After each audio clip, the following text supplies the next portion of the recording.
Hello, നിങ്ങൾക്കെല്ലാവർക്കും എൻ്റെ പുതിയൊരു വീഡിയോയിലേക്ക് ഒരുപാട് സ്നേഹത്തോടെ വീണ്ടും സ്വാഗതം. ഇന്ന് ഞാൻ നിങ്ങൾക്ക് വേണ്ടി തയ്യാറാക്കി കാണിക്കുന്നത് കുട്ടികൾക്കും മുതിർന്നവർക്കുമൊക്കെ ഒരുപോലെ ഇഷ്ടമാകുന്ന നല്ലൊരു ഈവനിങ് സ്നാക്കിൻ്റെ റെസിപ്പിയാണ് കേട്ടോ കാണിക്കുന്നത്. ഒരു 4-5 പീസ് ബ്രെഡും കുറച്ച് ഉള്ളിയും വീട്ടിലുള്ള കുറച്ച് ചേരുവകളും മാത്രമുണ്ടെന്നുണ്ടെങ്കിൽ നമുക്ക് വളരെ ഈസി ആയിട്ട് നല്ല ക്രിസ്പി ആയിട്ടുള്ള ഈ സ്നാക്ക് തയ്യാറാക്കി എടുക്കാവുന്നതേ ഉള്ളൂ. അതിന് വേണ്ടിയിട്ട് ഞാനിവിടെ ബ്രെഡ് എടുത്തിരിക്കുന്നത് അധികം വലുതല്ലാത്ത 5 പീസ് ബ്രെഡാണ്. നിങ്ങൾക്ക് നല്ല വലുപ്പമുള്ള സാൻഡ്വിച്ച് ബ്രെഡൊക്കെ ആണെന്നുണ്ടെങ്കിൽ 4 പീസ് മതിയാവും. അത് നമ്മൾ 2 വശം നന്നായിട്ടൊന്ന് വെള്ളത്തിൽ മുക്കി കുതിർത്തിട്ട് പറ്റുന്നത്രയും വെള്ളം അതിനകത്തൊന്ന് ഞെക്കി പിഴിഞ്ഞങ്ങ് കളയണേ. പിന്നെ ഈ സ്നാക്കിലേക്ക് ആവശ്യമുള്ളത് 2 ചെറിയ പൊട്ടറ്റോ ആണ്. വലുതാണെന്നുണ്ടെങ്കിൽ ഒരെണ്ണം മതി കേട്ടോ. അതിൻ്റെ തൊലി കളഞ്ഞിട്ട് നന്നായിട്ട് അതൊന്ന് ഗ്രേറ്റ് ചെയ്തെടുക്കണം. അത് ഗ്രേറ്റ് ചെയ്ത് കഴിഞ്ഞിട്ട് നമ്മൾ കുറച്ച് നല്ല തണുത്ത വെള്ളം റെഡിയാക്കി വെക്കണേ. തണുത്ത വെള്ളം ഇല്ലയെന്നുണ്ടെന്നുണ്ടെങ്കിൽ മാത്രം സാധാരണ വെള്ളത്തിലായാലും മതി. ഇതൊക്കെ നിങ്ങൾ കണ്ടല്ലോ, ഇതുപോലെയാണ് ഗ്രേറ്റ് ചെയ്തെടുക്കേണ്ടത്. എന്നിട്ട് ഉടനെ തന്നെ നമ്മൾ ആ തണുത്ത വെള്ളത്തിലോട്ടിട്ട് നന്നായിട്ടൊന്ന് ഞെരടി കഴുകിയിട്ട് ഈ പൊട്ടറ്റോ ഗ്രേറ്റ് ചെയ്തതും നന്നായിട്ട് ഞെരടി പിഴിഞ്ഞിട്ട് നന്നായിട്ട് ഞെക്കി പിഴിഞ്ഞ് അതിനകത്തെ വെള്ളം മുഴുവൻ കളയണേ. പാചകത്തിലെ ബിഗിനേഴ്സിനോടാണ് ഞാൻ പറയുന്നത്, ഉരുളക്കിഴങ്ങ് അങ്ങനെ ഉടനെ തന്നെ ഗ്രേറ്റ് ചെയ്ത് വെള്ളത്തിലിട്ടില്ലെങ്കിൽ ആ പൊട്ടറ്റോയുടെ നിറമെല്ലാം പോയി പെട്ടെന്ന് അങ്ങ് കറുത്തു പോകുമേ. പിന്നെ ഞാൻ ഈ സ്നാക്ക് ഉണ്ടാക്കാനായിട്ട് എടുത്തിരിക്കുന്നത് 2 മീഡിയം വലുപ്പത്തിലുള്ള ഉള്ളിയാണ്. അത് ഒരുപാട് വലിയ നീളമുള്ള കഷ്ണങ്ങളല്ലാതെ നല്ല തിൻ സ്ലൈസസ് ആയിട്ട് മുറിച്ച് വെച്ചിട്ടുണ്ട്. പിന്നെ നിങ്ങൾക്കറിയാമല്ലോ, അത് മുറിച്ച് വരുമ്പോഴത്തേക്ക് അതെല്ലാം ഇങ്ങനെ ഒട്ടി ഇരിക്കത്തില്ലേ അതിൻ്റെ ഇതളുകളെല്ലാം. അത് കൈകൊണ്ട് നന്നായിട്ടൊന്ന് ഞെരടി അതൊന്ന് വേർപെടുത്തി കൊടുത്തിട്ട് നമ്മൾ നേരത്തെ എടുത്തു വെച്ചിരുന്ന ഉരുളക്കിഴങ്ങിൻ്റെയും ബ്രെഡിൻ്റെയും ഒപ്പം ചേർത്തിട്ടുണ്ട്. പിന്നെ അതിലേക്ക് ചേർത്ത് കൊടുത്തത് വളരെ ചെറുതായിട്ട് അരിഞ്ഞ ഒരു 1/4 കപ്പോ അതിൽ കുറച്ചുകൂടി കൂടിയാലും കുഴപ്പമില്ല മല്ലിയിലയും, പിന്നെ 2 വലിയ പച്ചമുളക് ചെറുതായിട്ട് വട്ടത്തിലരിഞ്ഞതും, 1/4 ഇഞ്ചിൻ്റെ ഒരു ചെറിയൊരു കഷ്ണം ഇഞ്ചി നന്നായിട്ട് ചതച്ചതും, ഒരു 4-5 സാമാന്യം വലിപ്പമുള്ള അല്ലി വെളുത്തുള്ളി നന്നായിട്ട് ചതച്ചതും, 3/4 ടീസ്പൂണ് ഉപ്പും, 1/2 കപ്പ് കടലമാവിൻ്റെ പൊടിയും, 1/4 കപ്പ് അരിപ്പൊടിയുമാണ്. അരിപ്പൊടി എന്ന് വെച്ച് കഴിഞ്ഞാൽ നമ്മൾ പത്തിരിക്കും ഇടിയപ്പത്തിനും ഒക്കെ എടുക്കുന്ന പൊടിയുണ്ടല്ലോ. പിന്നെ അതിലോട്ട് ചേർത്ത് കൊടുത്തത് ഒരു 1/4 ടീസ്പൂൺ മഞ്ഞൾപ്പൊടിയും, 1/2 ടീസ്പൂൺ കാശ്മീരി ചില്ലി പൗഡറും, 1/2 ടീസ്പൂൺ മല്ലിപ്പൊടിയും, 1/2 ടീസ്പൂൺ ഗരം മസാലയുമാണ്. ഇപ്പം നമ്മൾ അതിനകത്ത് ചേർക്കാനുള്ളതെല്ലാം ചേർത്ത് കഴിഞ്ഞിട്ടുണ്ട്. ഇനിയും അതിനകത്ത് കുറച്ച് പോലും വെള്ളം ചേർക്കാതെ നമ്മുടെ കൈ വെച്ച് തന്നെ നന്നായിട്ട് ഇതെല്ലാം കൂടെ ഒന്ന് മിക്സ് ചെയ്യണം. നമ്മുടെ ബ്രെഡിൽ ചെറുതായിട്ട് വെള്ളമയമുണ്ട്, പൊട്ടറ്റോയിൽ വെള്ളമയമുണ്ട്, ഉള്ളിക്കകത്ത് വെള്ളമയമുണ്ട്. അപ്പോൾ ഇതെല്ലാം കൂടെ ഞെരിടുമ്പോഴേക്കും കറക്റ്റായിട്ട് അതിൻ്റെ പാകത്തിന് മിക്സായി വന്നോളും. പക്ഷേ ഈ നമ്മൾ ചേർത്ത എല്ലാ കാര്യങ്ങളും ആ കൂട്ടിൻ്റെ എല്ലായിടത്തും ഒരുപോലെ ആയി എന്നുള്ള ഉറപ്പ് വരുത്തണേ.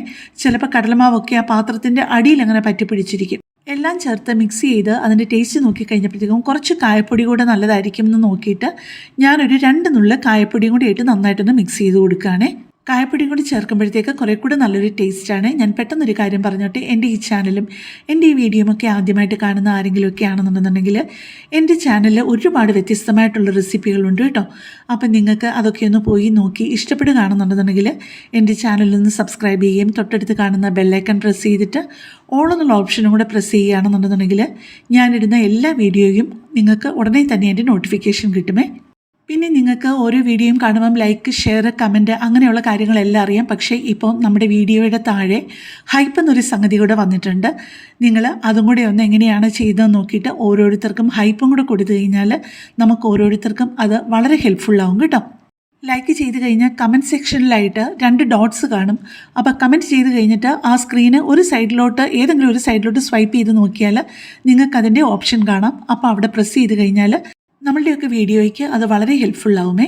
ഒരു ഇരുമ്പ് ചട്ടിക്കകത്ത് കുറച്ച് സൺഫ്ലവർ ഓയിൽ ഒഴിച്ച് നന്നായിട്ട് ചൂടായ ശേഷം ഈ സ്നാക്ക് ഇടുന്നതിന് കുറച്ച് മുമ്പ് ഞാനൊന്ന് തീ കുറച്ച് വെച്ചേ. അല്ല, നിങ്ങൾക്ക് വേണമെന്നുണ്ടെങ്കിൽ ഇരുമ്പ് വേണമെന്നുണ്ടെങ്കിൽ ഓഫാക്കിയും വെക്കാം കേട്ടോ. കാരണം നിങ്ങൾക്കറിയാലോ, ഇരുമ്പ് ചട്ടിയിലാകുമ്പോൾ കുറേ നേരം അതിൻ്റെ ചൂട് നിൽക്കും. എന്നിട്ട് കുറേശ്ശെ ആ എണ്ണയിലോട്ട് പിച്ചി ഇട്ടിട്ട് കുറച്ച് കഴിഞ്ഞിട്ടേ നമ്മൾ ആദ്യമായിട്ട് അത് തിരിച്ചിടാവുള്ളൂ കേട്ടോ. അല്ലെന്നുണ്ടെന്നുണ്ടെങ്കിൽ പെട്ടെന്ന് അതിൻ്റെ മാവ് അങ്ങ് വല്ലാതെ വിട്ടുപോകും, നമ്മുടെ ഈ തവിയലെല്ലാം കയറി പറ്റിപ്പിടിക്കും. അതുകൊണ്ട് കുറച്ചൊന്നായി കഴിഞ്ഞിട്ടേ നമ്മളത് തിരിച്ചിടാൻ നോക്കാവുള്ളേ. പിന്നെ എണ്ണയുടെ ആ ചൂട് തീരെ അങ്ങ് കുറയാൻ നിൽക്കാതെ നിങ്ങൾ അഥവാ ഓഫ് ചെയ്യുകയാണെന്നുണ്ടെന്നുണ്ടെങ്കിൽ കുറച്ച് കഴിഞ്ഞിട്ട് വീണ്ടും ഓൺ ചെയ്തിട്ട് ആ ഫ്ലെയിം നന്നായിട്ട് അഡ്ജസ്റ്റ് ചെയ്ത് വെച്ച് വേണം ഇത് വറുത്തെടുക്കാനേ. തീരെ ചെറിയ തീയിലും ആവരുത്, വലിയ ഫ്ലെയിമിലും ആകരുത്.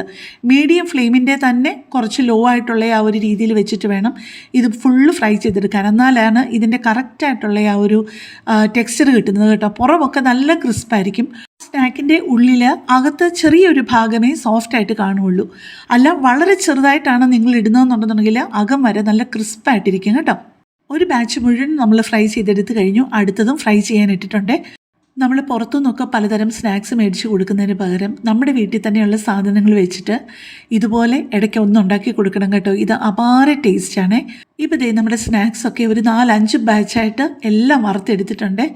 കാണുമ്പം തന്നെ കഴിക്കാൻ തോന്നുന്നില്ലേ? ഒരു പ്രാവശ്യമെങ്കിലും ഇതൊന്ന് ട്രൈ ചെയ്താലല്ലേ നിങ്ങൾക്ക് അതിൻ്റെ സ്വാദറിയാൻ പറ്റുള്ളൂ. ഇത് വെറുതെ നമുക്ക് ചായയുടെ കൂടെ കഴിക്കാൻ മാത്രമല്ല, പാർട്ടികൾക്കൊക്കെ സ്റ്റാർട്ടേഴ്സായിട്ട് കൊടുക്കാനും ഒക്കെ നല്ലൊരു ഐറ്റമാണ്. ഇപ്പം ഞാൻ ഒരെണ്ണം എടുത്തിട്ട് ദൈവം ഞെക്കി കാണിക്കാൻ. കണ്ടല്ലോ, പുറമൊക്കെ നല്ല ക്രിസ്പായിട്ടിരിക്കുന്നുണ്ട്, അകത്തൊക്കെ ചെറുതായിട്ട് സോഫ്റ്റായിട്ട് ഇരിക്കുകയാണ്.